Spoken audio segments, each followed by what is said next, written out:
بسم اللہ الرحمن الرحیم۔ ابن جوزی اپنی کتاب میں تحریر کرتے ہیں کہ محمد بن ادریس کا بیان ہے کہ ایک روز میں نے ایک پادری کو خانہ کعبہ کا طواف کرتے ہوئے دیکھا۔ مجھے یہ دیکھ کر بڑی حیرت ہوئی اور اس سے عیسائیت کو چھوڑنے اور اسلام قبول کرنے کا سبب پوچھا تو اس نے یہ عبرتناک واقعہ سنایا۔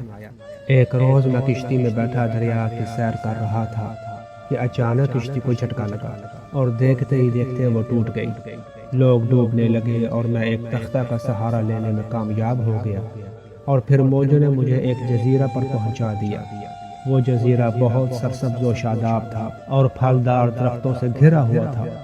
میں دریا سے نکل کر کچھ دور ایک پھلدار درخت کے نیچے بیٹھ گیا۔ اس درخت کے پھل بڑے میٹھے اور خوش ذائقہ تھے۔ قریب میں ایک ندی بھی بہہ رہی تھی جس کا پانی نہایت شفاف تھا۔ میں نے پھلوں سے بھوک اور ندی کے پانی سے اپنی پیاس بجھائی اور خدا کا شکر ادا کرتے ہوئے دعا کی کہ میں اپنے گھر خیریت سے پہنچ جاؤں۔ شام ہو گئی اور اندھیرا چھانے لگا اور میں درندوں کے خوف سے ایک درخت کی چوٹی پر بیٹھ گیا۔ ابھی آدھی رات بھی نہ گزری تھی کہ اچانک میں نے دریا کی سطح پر ایک عجیب و غریب جانور دیکھا جو اللہ کی تسبیح کر رہا تھا اور اپنی دعا میں یہ کلمات ادا کر رہا تھا: اللہ، محمد، علی، فاطمہ، حسن، حسین۔ وہ یہ کلمات ادا کرتا رہا یہاں تک کہ صبح ہو گئی۔ پھر اس نے دوسری دعا شروع کی، اس میں بھی انہی کلمات کا ورد کرتا رہا یہاں تک کہ سورج نکل آیا۔ میں درخت سے نیچے اترا اور ایک جھیل سے گزرتا ہوا بیابان میں پہنچا۔ یہاں بھی میں نے ایک جانور کو دیکھا کہ جس کا سر شتر مرغ، پیر اونٹ، دم مچھلی اور چہرہ انسان کی شکل کا تھا۔ میں نے جب اس کو دیکھا تو خوف سے لرز اٹھا اور جان بچانے کی غرض سے بھاگا، لیکن وہ آگے بڑھا اور میری زبان میں بولا: ٹھہر جاؤ اور آگے مت بڑھو۔ میں ٹھہر گیا۔ اس نے میرا دین پوچھا۔ میں نے کہا میں عیسائی ہوں۔ اس حیوان نے کہا تم ایسی زمین پر آ گئے ہو جہاں قوم جن کے مومنین آباد ہیں، لہذا اگر اپنی نجات چاہتے ہو تو اسلام لاؤ اور ایمان اختیار کرو۔ میں نے پوچھا وہ کیسے؟ اس نے کہا کلمہ شہادتین پڑھو، حضرت علی علیہ السلام کی ولایت کا اقرار کرو، نماز پڑھو اور اہل بیت کے دشمنوں سے بیزاری کرو۔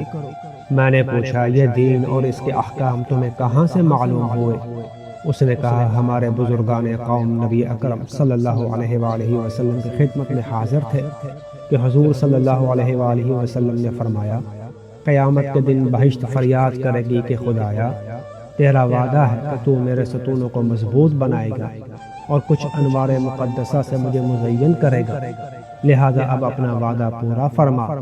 اس کے جواب میں خدا فرمائے گا اے جنت جا، میں نے تیرے ستون مضبوط کیے اور اپنے حبیب کی بیٹی فاطمہ، ان کے شوہر علی اور ان کے دونوں بیٹوں حسن و حسین کے انوار مقدسہ سے تجھے مزین کیا۔ یہ سن کر ہماری قوم کے بزرگوں نے ان انوار مقدسہ کی محبت کو اپنے دل میں بسا لیا۔ پادری کہتا ہے کہ جب میں نے یہ سنا تو میری زبان پر خود بخود کلمہ جاری ہو گیا اور پنجتن پاک کی محبت سے دل لبریز ہو گیا۔ اس کے بعد اس جن نے مجھے کشتی میں بٹھایا جس میں 12 عیسائی سوار تھے۔ میں نے انہیں اپنی داستان سنائی تو وہ بھی ایمان لے آئے۔ اس طرح میں صحیح و سالم گھر واپس آ گیا۔